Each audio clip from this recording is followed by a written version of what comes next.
Hi guys! Magandang Lunes at mapagpalang Lunes sa lahat.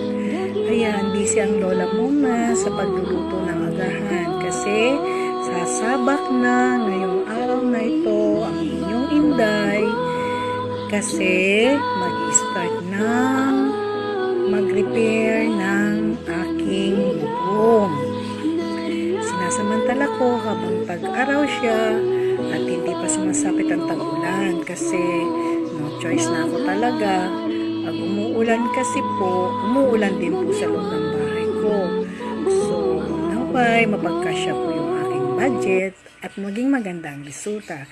At nagpapasalamat sa mga tumutulong at tumaagapay sa akin. Kayo na ang bahala. Ayan, ito, subaybayan ninyo ang journey ko ngayong pagpaparepair ko ng aking unting tahanan. Ayan. Ito ngayon ang temporary kusina ko. Pinalabas ko na yung aking gasol. Ito, oh. Ayan. Dito na muna kami ngayon pansamantala kasi kusina ang uunahin na ayusin nila. Ayan. Kakain muna at magbibigay ng energy ang Inday ninyo sasabak sa matrabahong araw. Okay guys, eto na muna tayo. Pansamantala, magpapaalam at bye-bye muna. Bye!